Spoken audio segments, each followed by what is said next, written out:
Have you heard of the small town in America called Millfield? Well, you have now. It was once a peaceful, happy community in America until a terrifying incident occurred and the residents were forced to evacuate. Now all that remains is a dark secret. Join me for this week's episode as I uncover the events of what happened in the town. And if you enjoyed my video, be sure to like and leave a comment. Thank you. The small town of Millfield was nestled in the quiet corner of the country. Surrounded by rolling hills and dense forests, it was a kind of place where everyone knew everyone else, and nothing ever happened that wasn't quickly noticed and discussed. But lately, there had been whispers and rumours about strange happenings in the woods just outside the town. People have said to have seen glowing eyes in the darkness, and hearing strange noises that sounded almost human, but not quite. Some even claimed to have seen shadowy figures darting between the trees, their movements too fast and erratic to be anything natural. Some townsfolk even reported being chased by huge creatures. At first, everyone dismissed these stories as nothing more than wild and overactive imaginations, but as the days went on, the tales grew more and more persistent and convincing. People began to avoid going into the woods alone. Some even started locking their doors at night, afraid of what might be lurking in the woods. One evening, a small group of friends decided to venture into the woods to see for themselves if there was any truth to these rumours. They brought flashlights and hiking gear, thinking it could be a fun adventure that they could later brag about to their classmates. But as they made their way deeper into the forest, they started to feel an eerie sense of foreboding. The air felt thick and oppressive, and the woods were unnaturally still. And as they walked, they spotted strange, twisted patterns etched into the bark of the trees, as if something had clawed its way through the woods, and then they heard the screams. The sounds were coming from something up ahead, and they were unlike anything the group have ever heard before. They were high-pitched and sounded somewhat like the whooping of a great ape, mixed with someone that was screaming in immense pain, but couldn't quite articulate what was wrong. The group quickened their pace, struggling to keep their flashlight steady in the growing darkness, and then they saw it. In the clearing ahead of them stood a figure in the moonlight, standing upright on two legs. It was huge, almost 7 feet in height, and covered in matted fur that seemed to shift and ripple in the faint light. Its eyes glowed a deep red, and its hands were tipped with long razor-sharp claws. And as one of the teens shone their flashlight on the creature's face, they saw that in its jaws held the mangled remains of what looked like a deer. The group froze in terror, unsure of what to do. The creature let out a low growl, dropping the deer, and charged towards them at incredible speeds. They scattered, running in different directions, and as the thing lashed out with its claws, one of the friends fell, screaming in agony as the creature tore into her flesh.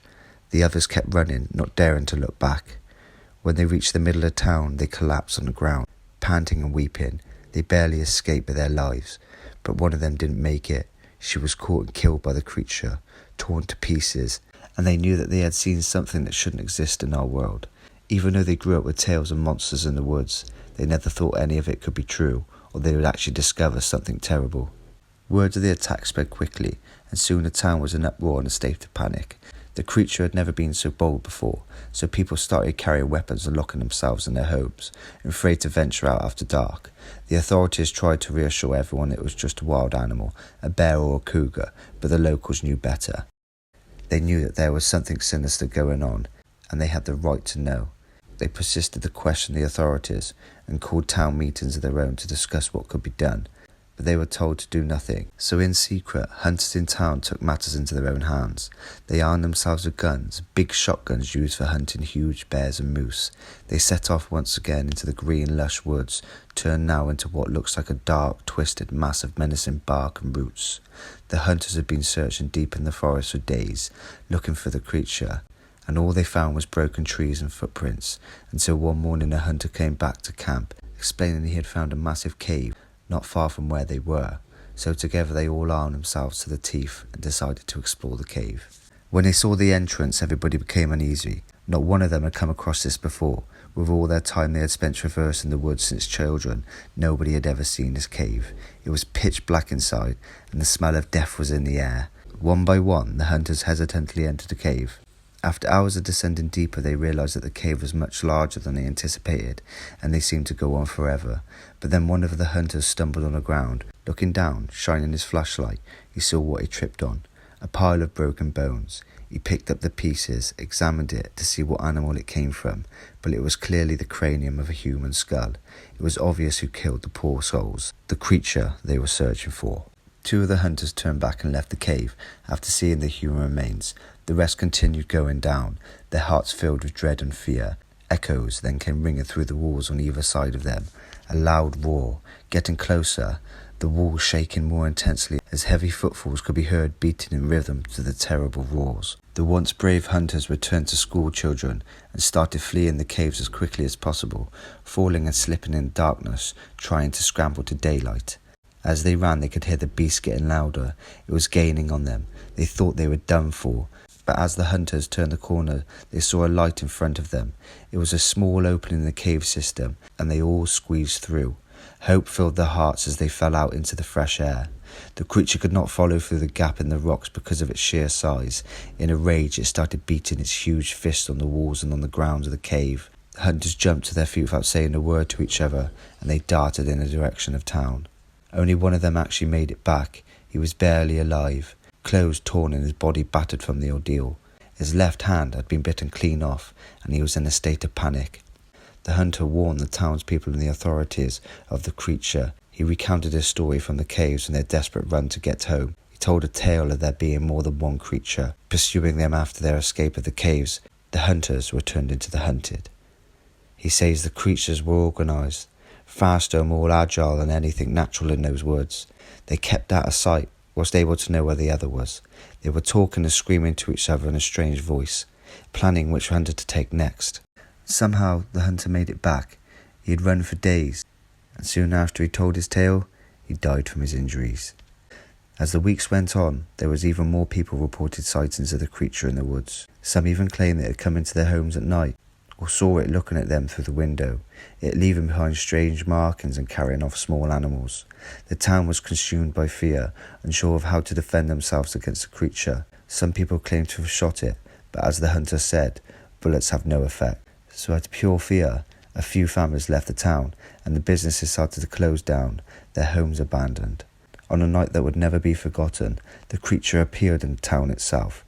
It stood in the middle of the street. The townspeople stayed huddled safely in their homes, too terrified to come outside. And as the creature walked down the street with its claws scraping against the pavement, it was whooping and shouting as if it was calling for a lost one. Suddenly, a group of brave souls emerged from the buildings, armed with makeshift weapons and fierce determination. They charged towards the creature, shouting and screaming as they attacked it from all sides. A vicious brawl ensued between them.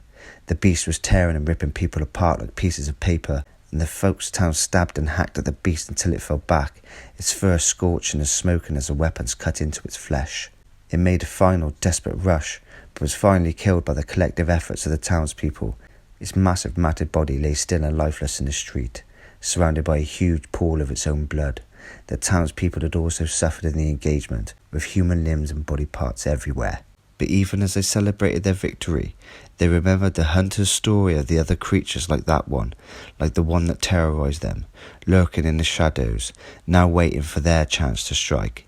The people of Millfield had faced something beyond their understanding, something that could never fully be explained or comprehended, and they would never truly be safe. And as the people of Millfield struggled to forget the creature and the death of their own, they received devastating news. The government had deemed the area too dangerous to inhabit and ordered the immediate evacuation of town. With angry, heavy hearts, the people of Millfield packed up their belongings and said goodbye to the only home they had ever known. And as they left the town behind, they pressed the government on why they had to be evacuated if they had killed the creature. But they got no answers from the soldiers who flooded town to evacuate them. In the end, the town of Millfield ceased to exist, overgrown by Mother Nature. People still venture to check out the village and see if the legends are true, and a high number of those people go missing and are never seen again. It's unclear what happened to the other creatures in question. It's possible that the government hunted them down, eradicated them from the area. Not a word has been spoken of them. The government just said for the safety of the townspeople that they had to leave their homes behind. Without any more information, it's difficult to say for certain. There are various theories or hypotheses about what the creature was and where it came from. Depending on who you ask, some may speculate that it escaped from a laboratory, or it was the result of a genetic experiment gone wrong. The majority believe it was a Bigfoot. The indigenous people spoke of them, a big hairy man that owns the forests.